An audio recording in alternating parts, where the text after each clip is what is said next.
Welcome to Cloud Communications Drivers and Barriers, our 25th monthly webinar covering technical, business, and partner topics to help service providers and enterprises build better voice networks. This month, we are trying something completely different. Normally, we bring in an alliance partner to share a new application or use case. This month, we're bringing an entire alliance to the table, sharing what Cloud Communications Alliance is doing and how Telco Bridges is participating. It's well understood that cloud communications are a significant industry disruptor and opportunity for service providers. By adding powerful multimedia collaboration capabilities, eliminating on-premises equipment, and moving to an OpEx business model, service providers can grow their business and attract new customers. However, a few barriers remain impacting adoption. We'll be discussing both in much more detail and address your questions during today's event. So let's get started.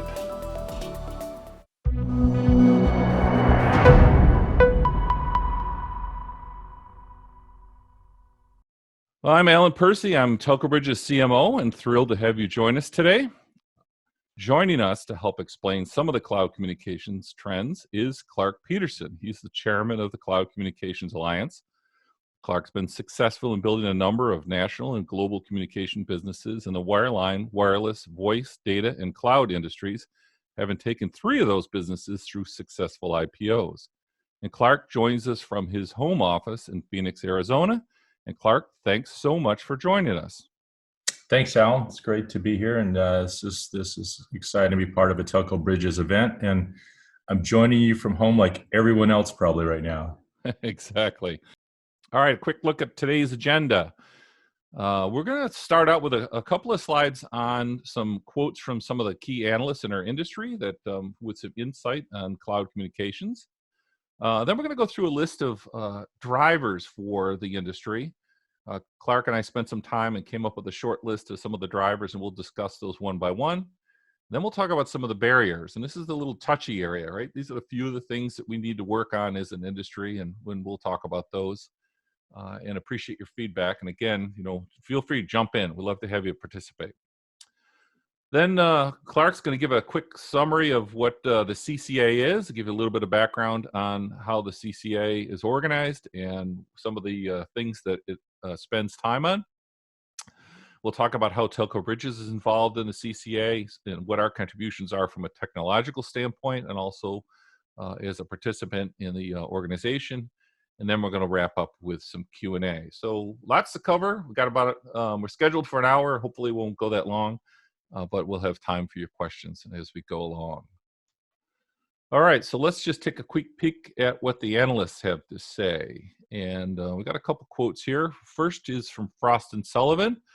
And our friends over at Frost shared this.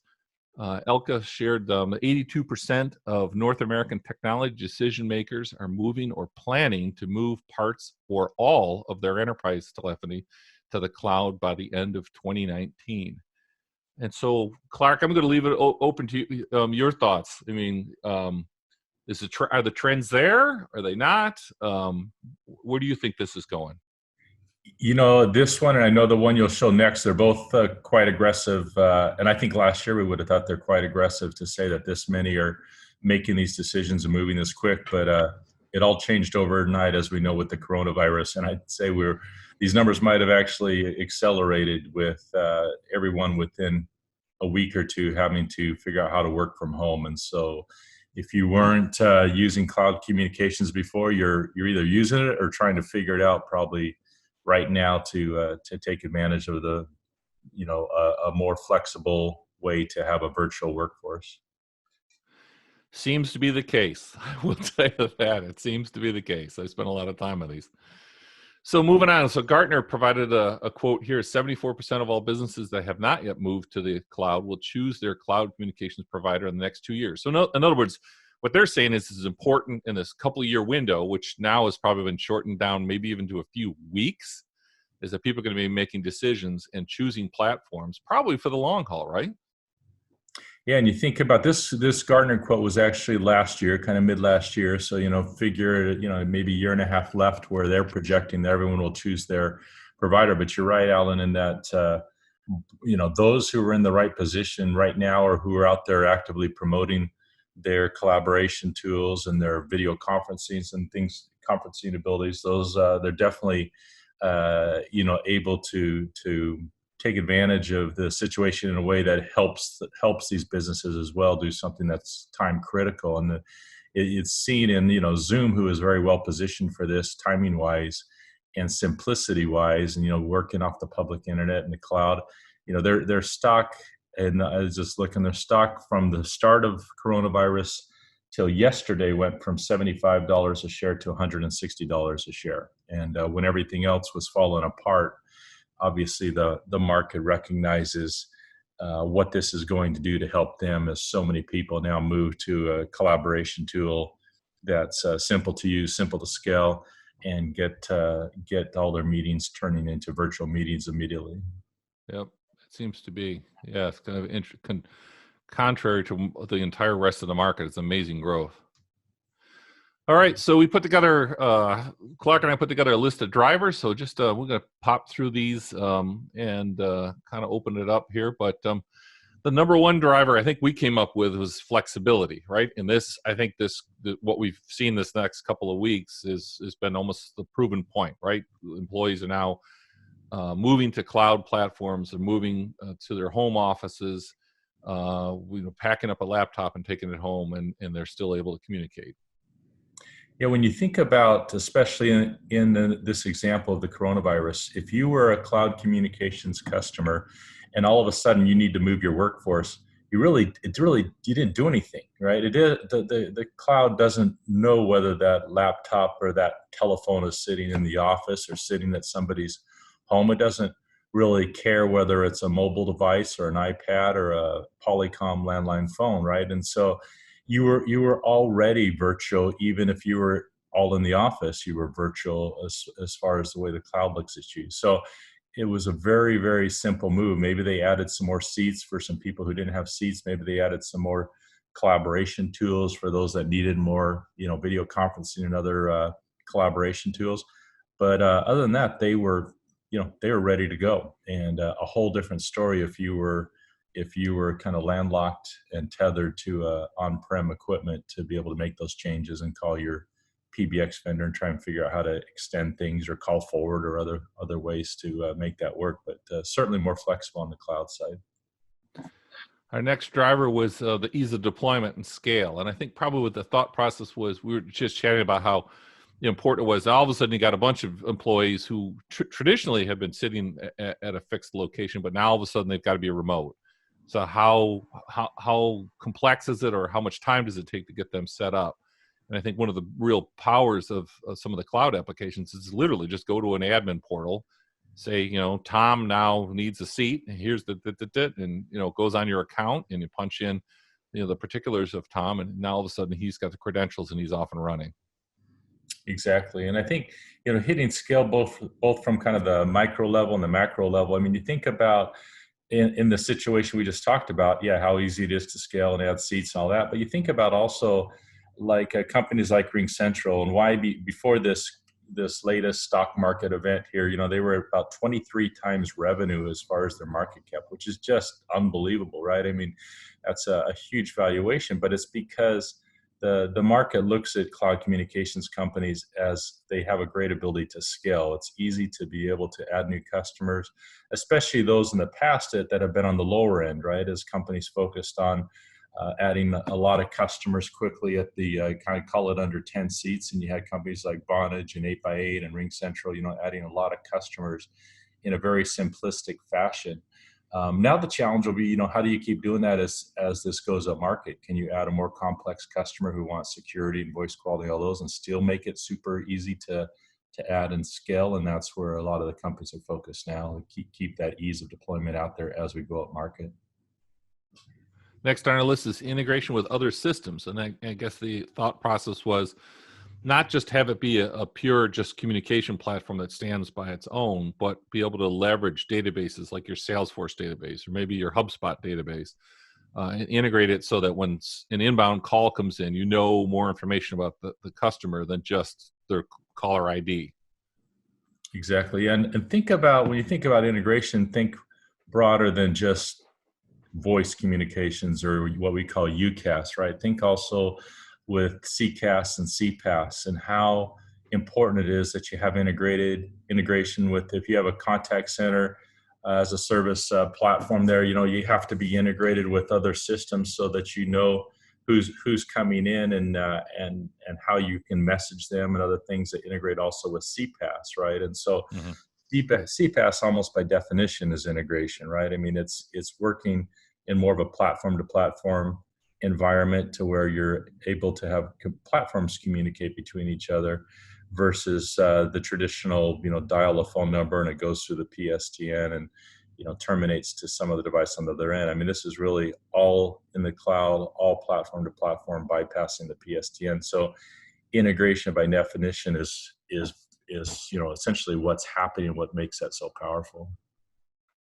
Moving on is moving to OpEx, and I think there's a couple different layers to this. One of them is paying per seat, right, on a monthly basis, and basically paying for the seats that you need.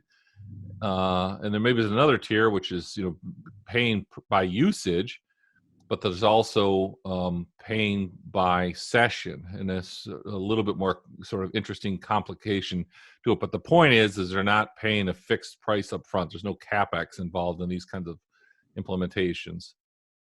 Yeah, and there doesn't have to be, right? I mean, some people do charge for the handsets and things like that. But it reminds me of when I was CEO of Telesphere and I'm building this company. We launched it in 2007, and then 2008 the recession hit, so it was great timing there. But we thought about strategically, how do we adapt, kind of like companies have to do right now, as we most likely are going to have a 6 to 9 month recession, many are forecasting. But as we went into that, we knew that there was a CapEx component of it before, but we changed that. We went to essentially renting phones. We got some vendors on the financing side to help us do that, and then that was our big angle promotional strategy, was to be able to say no CapEx up front, just get going, add customer or add employees, and it doesn't have to add capital. And that's how we actually did pretty well during those recessionary years in 2008 and going forward.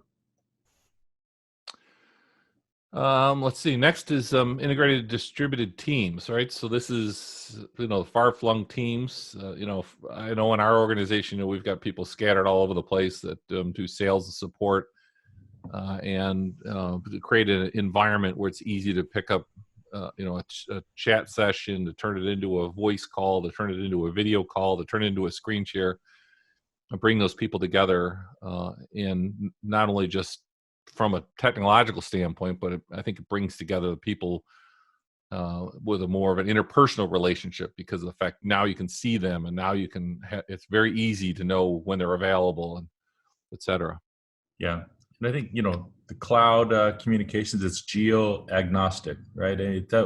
We don't really care whether you have 50 different offices in 50 different cities across the U.S. as an example, right? To us, it looks like they're all under one roof, and we can treat them that way. And that's very powerful. And I think one thing I'd say just for providers to be thinking about during this time is it's also important to have a hybrid ability there, right? Whether you use SIP trunking or whatever it might be. But right now you're going to have a lot of companies trying to make this move very quickly, and they still have on-prem PBXs in some locations, but they want to move these other locations to the cloud that have an old PBX and they're ready to go. So to be able to actually tie in those on-prem systems as well to those offices that are moving to the cloud and still make them look like they're all under one roof, I think is going to be a very strong selling advantage to make this deployment easy during a critical, quick transition time. That's a good point. Well, the multimedia support and collaboration, I think I kind of pinged down at this in the last bullet, but the idea of mixing voice, video, be able to do screen sharing. I know we've obviously been a Teams user for quite a while, and we start a lot of calls with video, kind of checking in with each other, but within 4 or 5 minutes, somebody's got a spreadsheet or someone's got a PowerPoint up, or maybe there's a web page up or something like that. But we do a lot of screen sharing, a lot of collaboration. And I think you'll see many companies going forward, especially the large providers, will lead with collaboration, right? Whether it's Microsoft Teams or Cisco Teams or what Zoom's done on the video side now, and they're launching, have launched Zoom Voice side. So I think they'll push collaboration first, and under that umbrella is voice and these other applications. And so it's very important to have collaboration in your toolkit. Yeah. And lastly, the improved security and voice quality, right? The idea being is that now, because this is all flying around the cloud, that it's important that it remains secure and while maintaining reasonable voice quality. And the real game changer here was SD-WAN, right? I mean, it's back when I first started in, with Telesphere and building a, hosted PBX, we called it back then, company. I mean, it was, we had to have MPLS circuits everywhere to be able to provide good voice quality and security. But really now, you can go over the top. Everyone can be on the public internet and still have really as close to QoS as you can get over the public internet with SD-WAN, and it's also encrypted voice. So someone can have really good quality, secure voice just over their current connection. Makes it quicker to deploy and easier for people to trust it than they could in the old days when it was on the public internet. Yep. So enough drinking the Kool-Aid. Now let's move on to the tougher stuff, the barriers. Yeah. So the first slide was probably all the reasons why we're all here. Now for the tough stuff. This is the introspect, right? Kind of looking back and say, oh boy, this is a couple of the hurdles we got to get over. That starts with the per seat pricing and the TCO.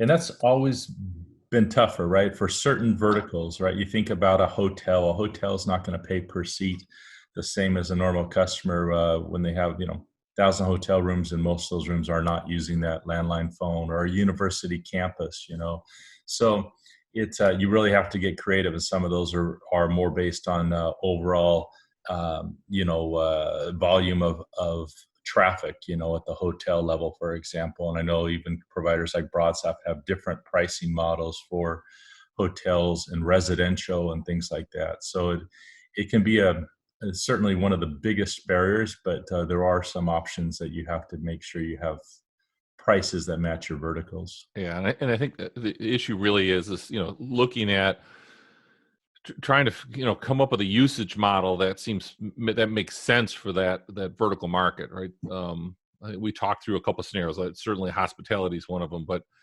others. I think in retail settings, there's a different position. There's a different scenario, or in retail versus maybe a legal office. And so the trick is to come up with a model that when you get done, the total cost of ownership makes sense to that end customer to pull the plug on their fixed premise equipment and jump. Exactly. Yeah. So the resistance to change. This is I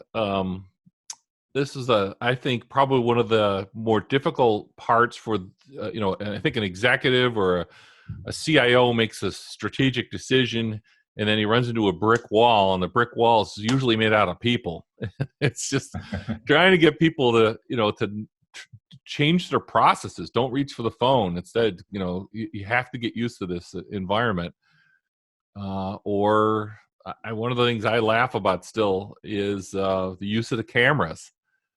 People still struggle with, I don't really want to be on camera, right? And those things, but the value sometimes is in that. So the resistance to change is a problem. Yeah, I think one of my most frustrating sells that actually never was a sell. I just could not convince them, but it was the closest large potential customer to my office when I was doing UCAS, as a CEO of Telesphere, and you could throw a rock at this guy's building. He had actually like 3 buildings and about 300 employees, but I could just not get him comfortable with. He loved being able to go down the hall and see that room with his PBX blinking away and have his own guy babysitting that box in the closet, and just that comfort level it gave him.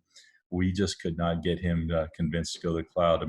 I would bet he's there now, but boy, that was tough and it still is tough for a lot of people there to trust something they can't see. And I think the key to that is really your monitoring tools and giving them ability to to be able to have nice dashboards and things that they feel like they're still in control and can still see the status and still can have a nice admin portal, even though it's not a box in their closet. Yeah, that's a good point. Yeah, the access to the monitoring tools, I think, are probably a key piece of that. That gives it that level of comfort to replace the blinking lights in the switch room. Yeah.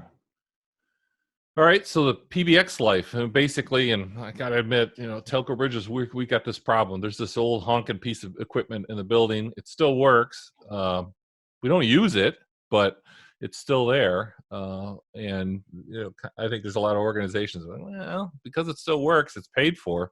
Why should I rip this thing out? Yeah, and I personally think this is probably the largest barrier, and we understand it, right? I think, and they have a long shelf life. Some of these PBXs, right? That's like, hey, I've had this thing 8 years; it's still cranking along. Why would I have sunken capital costs? I don't pay anything now for it. Why would I start paying a per seat pricing for something new? I mean, there has to be a real value add that you can justify there. And I think one of the keys here, and I think, I'm on the board of TPX, which has a large SIP trunking network nationwide. And I think, that's a nice tool to be able to go in there and say, fine, keep your PBX, but let us be your SIP provider. You now control their, you provide the numbers for them. So now you control the numbers. You can actually still overlay a lot of cloud services on top of an existing PBX. Even though you're not in the cloud yet, you can give them some cloud features on top of that PBX. So it gives you a way to get into their office, control their numbers, control some of their feature set, and move them in time fully to a cloud solution until that box stops blinking. Yep. And I think probably the cost of maintenance on that equipment is probably a critical piece, right? If they're still paying quite a bit for the maintenance on it, or still actually physically paying for it, it's going to change the equation. Versus if it's completely paid for, they've canceled maintenance on it. It's basically, it's costing them an electric bill, and that's about it. So yeah. Custom CRM integrations. We put this on the list, and we're talking about, this is one of the hurdles, right? That some of the existing systems are deeply ingrained in the CRM and the workflow for the individuals, and sometimes it's hard to make the transition. Yeah, it is, and this is a tricky one too, especially for larger customers. I think see this with universities and hospitals. I mean, they have very unique, specialized integrations with their communication systems and their CRM. And hospitals have some wireless paging options integrated and some wireless on-prem, so to speak, wireless phones integrated. So, if you really want to go deep into some of these verticals, you have to be prepared to do some custom integrations. The story I used to share was going to a Muffler Shop once with someone who was doing cloud software and showed them how they use key system features at the Muffler Shop. The guys have these dirty gloves on, and they just push a line 1 button when it's a call for them. It's just so different from the cloud kind of based mouse clicking kind of environment. So, yeah. Private cloud. What's the challenge here? Well, I think as we see these numbers on those moving to the cloud, I think many would consider private cloud as part of those numbers. I think there'll be a component of those who just say, from an economic standpoint, I do want to move to the cloud, but it doesn't make sense to go with a service provider. I'm just going to create my own private cloud. And I think a good example of this is a university, right? They have a whole campus, and before they had to have, large PBX systems and kind of hubs around the campus feeding that large university. Now they've all created their own private cloud, and they're administrating a lot of that they're on their own. I think that it's a hard barrier, but I think it is one that can be, oversold in that, it gets to the point they're acting like a phone company themselves, right? Or a communications company. Mm-hmm. Do you really want to do this, or do you want to focus on education, because it's going to continue to get more and more involved, and do you want to have to continue to kind of have your own R&D and expertise growing to take care of this private cloud, or just move it over to a service provider who does this for a living? So the solution might be, as a software vendor, to say, hey, we're going to have a business model that allows us to stand up a copy of our software in your private cloud. you pay a subscription price that fits, comes up with a business model that works for both of us. But we're going to stand this up in your private cloud and maintain it remotely or something. Is that a potential solution? Yeah, I think that's a great idea. Yeah. And the last one we came up with the device replacement cost and the complexity, right? There's this, and I think it ranges from simple desk phones, right? But they might have actually spent quite a bit of money on a video conferencing room or system. They may also have things like, the blue pole phones out in the parking lot and those kinds of devices. Yeah, I think, and that's where a lot of providers have partnerships with companies who finance the equipment side, right? Instead of you having to, whether it's renting phones or some other type of equipment. Now with SD-WAN, a lot of people use VeloCloud for their SD-WAN devices. To not have to have that be a difficulty for customers to have to absorb either a higher monthly fee because they're renting that equipment, or they're having to buy it up front. They actually kind of lease the equipment with a vendor in the middle there who helps absorb that upfront capital cost. Yeah, a leasing company or something like that to cover the exactly CapEx that goes with it. Interesting. Yeah. Well, yeah, some interesting barriers, and I think all that kind of wraps up into it's time to learn a little bit more about the CCA, and I will be clicking the slides forward, and Clark, you just let me know when. Sure.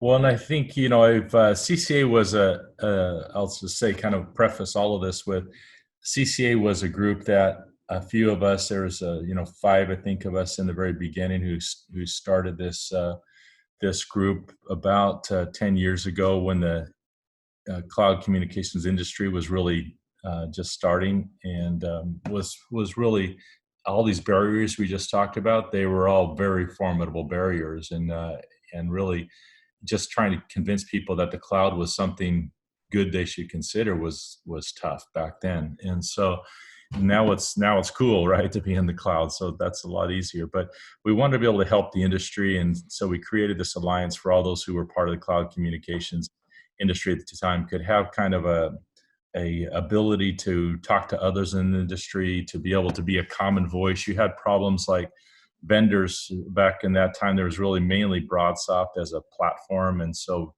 BroadSoft and Mike Tesla there would be saying, hey, it's just kind of hard to hear from 30 of you guys all separately of all your wishes and wants and desires. Can you get us a user group almost type of thing to kind of give us a common direction here? And you had the same thing with analysts were looking for, what are your customers asking for? What are your projections for growth as companies? And instead of having to talk to 30 different companies, they could come to the Cloud Communications Alliance, and we would have pulled those thoughts already together. So we really became a thought leader for the industry, a great kind of input to the vendors as far as where we think they should focus their efforts, and so became a very powerful mechanism for direction in the alliance altogether. And I think service providers to have a much bigger voice than they would ever have on their own if they could be part of the Cloud Communications Alliance voice. You go to the next slide. Yep, awesome. And you think about, well, what the alliance, why all this focus? Those of us that are close to this know, but I mean, the total addressable market when you look at UCaaS, CCaaS, and CPaaS is going to be formidable over the next 3 years, right? It's and this is from just last year, so even shorter time frame. But you look what's happening on UCaaS going from 41 billion to 50 billion. CPaaS growing the fastest as a percentage, tripling there really from 5 billion to 18 billion, more than tripling, and UCaaS or CCaaS, jumping from 9 billion to 11 billion. So, very substantial growth. There's not a lot of industries that are going to be growing at this blended rate of 44% over the next 3 years of any industries. And I think this will probably accelerate, now with what's happened with the coronavirus. So, this is a great industry to be in. There's not too many industries that have a runway. That's still the overall penetration in this market is only about 24%. It varies quite a bit. If you look at really small customers under 10 seats, it's about 36%. But if you look at really large enterprise, it's only about 9%. So think about it as, 76% of the runway still ahead of us. And it's growing at this 44% blended rate of all the UCAS, CCAS, CPAS. That's a great place to be. Yeah. Oh, I bet. Next slide. And really, so the CCA focuses on, how do we help members grow, how to help the overall industry grow, and how do we help the CCA continue to grow as an alliance? And these have all done well, right? I mean, our businesses are growing, the cloud communications industry is growing. CCA doubles almost every year as far as members, and we started from some smaller guys who really needed to figure out how to have a voice in this big noisy industry to now, the largest players in the space worldwide are all members of the CCA. And in fact, we have, 2 of our meetings yearly are here in the US, and 2 of the meetings have been global. It might be a little tricky, and we're looking at some really cool virtual options using our technology. But, we just got back from having, as Alan knows, I saw him in London 3 weeks ago. We both passed our 14-day period of being back from Europe, which is good. Yeah. And, but we were there with members from all of the EU there, and how we help them there, and talking about 5G integrated with all the cloud side and some things that are really pertinent to what they're doing there. So just a great, if you want to have a vision of the whole world and where this is going and where opportunities are and where potential partners in different manners are. I mean, CCA is just one turnkey great solution for that. Great. These are just some of the key benefits. I'll hit, but maybe I'll just do, a couple of these just so you know kind of what happens with the CCA. I mean, we have these events all over the world, which is, the events are pretty much the people who come to these events are C-level people from the service providers and vendors that are the major players worldwide in the cloud communications industry. So it's like, what other venue are you going to have to be able to actually interact with C-level executives of all these other companies and kind of, understand the challenges of the industry and what other people's ideas are to address them and things like that. It's just unprecedented. If you go to channel partners or Enterprise Connect, I mean, you're talking to agents or customers or sometimes the marketing and sales guys, but you're not usually at the C-level as far as everybody in the room there. And so this is really a unique audience and certainly very valuable to our members to be able to interact at this level. I think, the third bullet down on the left, investors. So we have a lot of financial analysts who are there, as well as industry analysts. This is how they figure out to a large degree, who are the players? Who should I be covering here? We get you in front of some of these analysts here to actually tell your story. So great exposure that you wouldn't get any other way. You also hear about, like, we're going to turn our Denver meeting that's in May to a virtual meeting, but you're going to have some of the leading financial analysts, investment banking guys talking about what do you do right now during what will be a recession here? How do you get access to capital? How do you look at maybe potential partners, those that want to do acquisitions during this time? How do you do that? So some very pertinent guidance during times, especially like this. Yep. And this, we'll run through these really quick. These are just to give you an idea of some of the things that the CCA also puts out in an annual survey we do. We survey all of our service providers. We do it in a confidential way. And since we're a trusted source as them being a member of the CCA, they share a lot of information that they might not share out there publicly. And we just kind of blend it all together into this anonymous, but very valuable source of information. So this is, who they all saw as upcoming competitors, which is really interesting. This is last year's survey, right? We'll do another one this year, but Microsoft, Zoom, all the, the ones in blue are the, upcoming kind of competitors, Microsoft, Google, Zoom, Amazon, Slack, all these guys who 2 years ago, you wouldn't have saw them really as much as, big voice, UCAS type of competitors, but now they're all moving into space in different ways and certainly going to be very formidable competitors you have to be prepared for. And we talked about platforms, one of the most interesting things here is second to the far right there, you see self-built. Before it used to all be broad stuff, which is shown up under Cisco here now. You have all these other options out there with, Mitel Cloud and Ribbon now, and Ribbon doing a lot of, with GenBand, a lot of CPaaS stuff. but you look at how many people are building their own proprietary platforms now is really a big shift from using platforms that are already out there. And I bet a lot of the open platforms, the Asterisk and FreeSwitch and some of the rest of that are all part of a big piece of that self-built. Exactly. Yeah. Yep. And then this was actually we have experts talk at our CCA meetings. This is Phil Ledholm. If you've ever heard him talk, very interesting person, out there, kind of talks a lot about the future, but, talks about app-based communications and what's happening there, and kind of from the API side and CPaaS side, what's happening as people move more toward app-based communications. And if you have kids like my kids that are, in their kind of early 20s, I mean, everything they do is in an app or on a platform. They're not dialing too many phone numbers nowadays. They're in maybe LinkedIn or Salesforce or whatever at work, and at home they're on Instagram or whatever, but they're always living a platform. So communications, app to app or platform to platform is really where it's going. And it's important to be prepared for that and understand what CPaaS really can do and how everything else can integrate into that. And here's just some, talking about some of the upcoming, where's your focus as far as planning to offer in blue there, so artificial intelligence, CPaaS, SD-WAN, collaboration, so if you're not already offering it now, that's definitely where focus is to be ready for the future here. Yeah, a whole range of them. Yeah.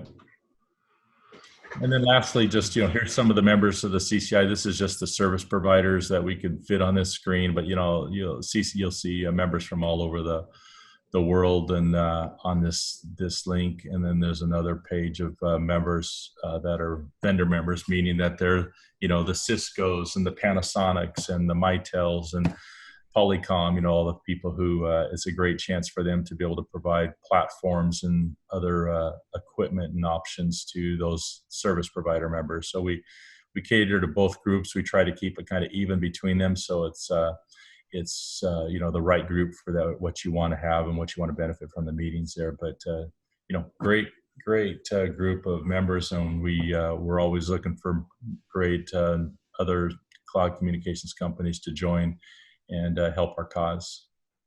And we joined in October of last year, so exactly. glad to get our logo up on there. Definitely, yeah. Very happy to have Telco Bridges as part of our group there. Yep. Some roles. Yeah, just these are some of our focuses for 2020, to be able to really be the thought leaders for all these analysts, members, press. This becomes even more critical now. The world just changed. They're all going to be looking for what's this mean to our industry? What are our service providers doing to try to, grow during a recessionary time like this? The mobile side, 5G coming out. So how does that play into cloud communications? How do we harness that ability to have essentially ubiquitous internet everywhere and with our mobile clients? Guidance to CCA members on this changing market. When we made up this slide for London, we had no idea what changing market was compared to what it is now, right? And so it's even more relevant. And then partners and acquisitions, which also changed. I mean, you're going to see some people have some hard times and possibly some distressed assets, some people who aren't in the capital position they might have wished they were to survive this, hopefully a deep but not long-lasting recessionary time period, because kind of artificially induced. And but it's going to be some navigating here. So we want to be able to help get the right people, talk to the right people to help them through these times. We'll do another survey, and then as always, we do best practice sharing at all of our meetings, which will become really interesting here in the upcoming virtual CCA meetings. What are people doing to help creatively navigate very tricky times that we'll be in here.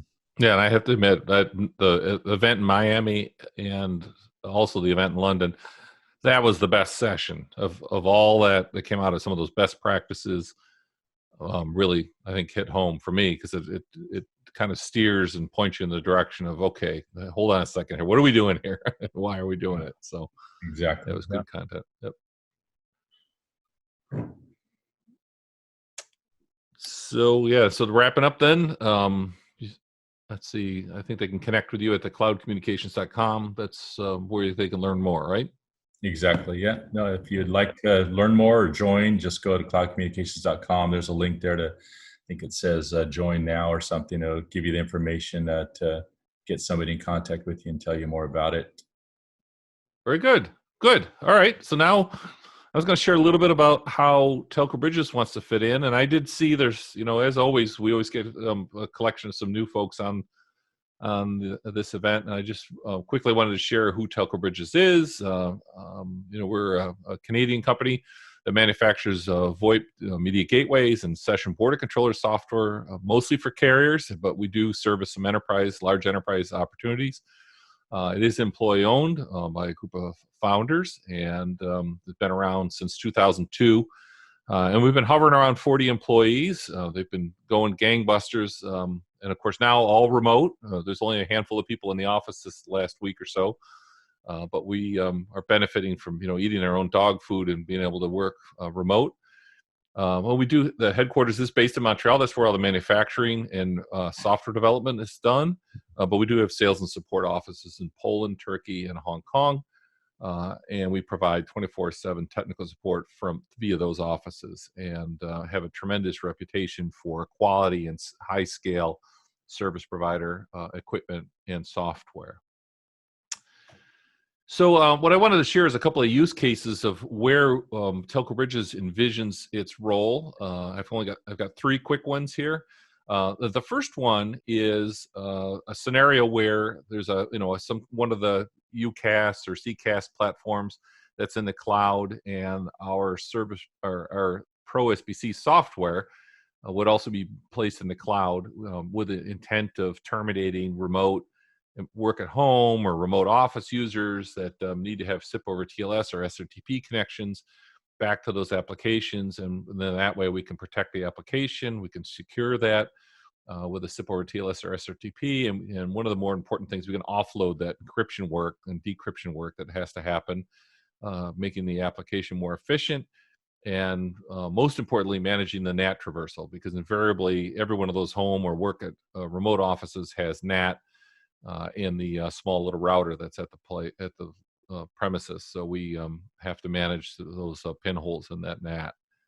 So this is a key one, and a perfect example of it is a webinar we did last month with 3CX is one of our software partners, and we had an end customer partner with Austin Consultants who showed how they used Pro SPC for that particular application. And of course, you can find that webinar recording in our library.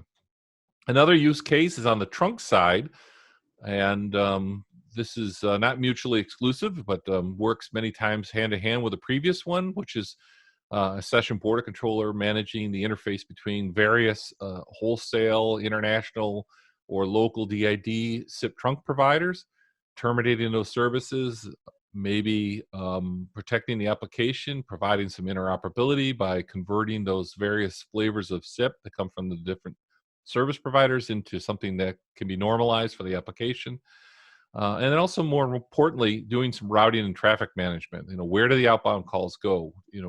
Based on maybe an outage, you need to redirect traffic to a different service provider. Or if maybe an inbound traffic is too high, how do you throttle it back? So very common use case. And again, was used in the case study that we did last month, but also in some of the white papers and also in some of the case studies we published.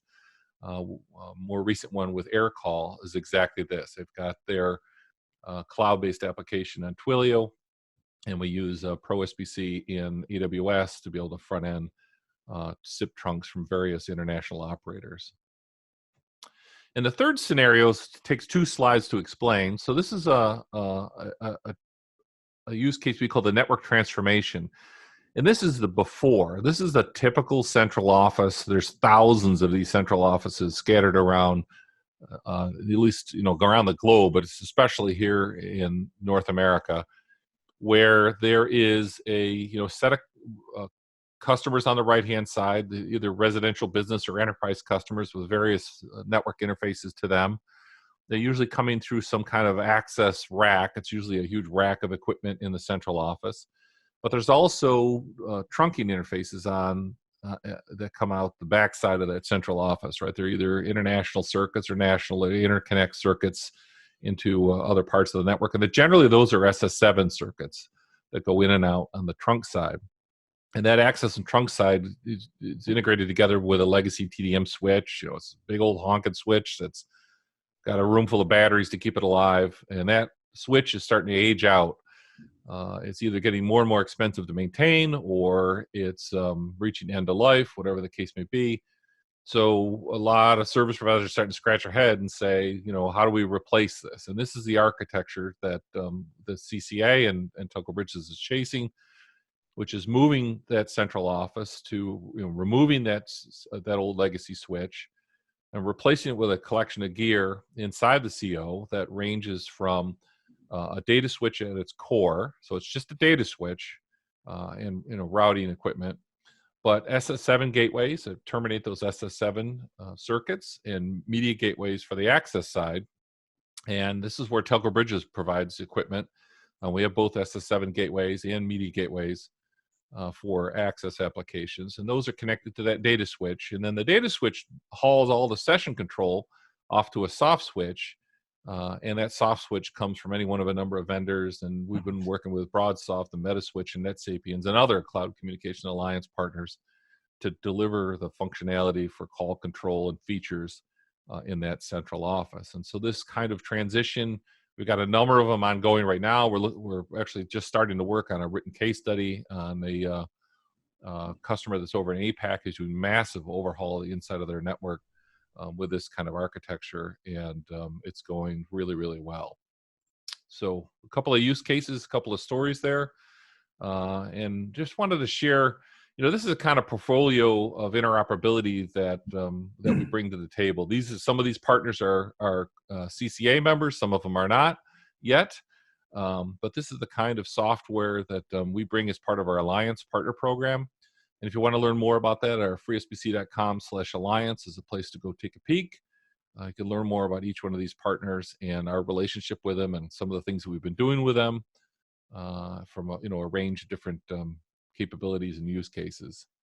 I also wanted to wrap up with, we just published a whole new set of Pro SPC training, kind of responding to this whole coronavirus issue. We just published, I think, a 13-part training series that we recorded in Montreal in the fall, and you can go to our YouTube channel, which is at youtube.com/telcobridges, and you can pick up at module 104. That's the beginning of the series if you're interested in learning more. And you can of course skip. Like I said, there's 13 different modules, and they average about an hour in length, which I know is a lot, but there's a lot of material covered. And of course, I'm hosting those events, so look forward to having you join us on those. And also, coming to traction. As you know, we do these webinars once a month, and with the changes in the calendar and the schedule, we're going to start doubling down. We're going to start doing 2 a month. And next month, on the 14th of April, we're going to be joined by another one of the CCA members, Telestax, and Kevin Nethercott, and we're going to talk about handling application identity verification with their new RESTCOM two-factor authentication. So we're excited about learning more about TFA and 2FA and more about that. And you can register for that event. We've got the URL there at the bottom of the telcobridges.com/2FA webinar, and you can get to the registration, or you can just search for it. And we'll be doing some social posts on that. If you're interested in joining us on that, we'd love to have you. So with that, that kind of wraps up the content we had planned for today. And we got a few minutes here for some Q&A. And so I'm going to throw a question in at you that's really focused on the process. So for the Cloud Communications Alliance member, you talked about there's 2 different groups, the service provider group and the enabling group. How's the CCA managed? Where does the governance come from? Maybe you could just talk briefly about that.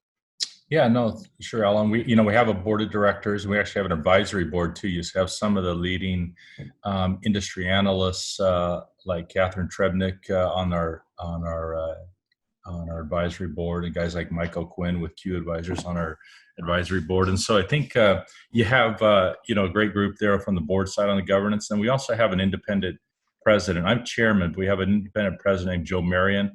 He has his own staff that helps us, get potential new members enrolled, and kind of takes care of all of the administrative needs, and then helps us really set up all of our meetings. He found a way yesterday to actually do a whole virtual event, including sponsor booths with virtual reality and some things that are kind of interesting that we'll be looking at.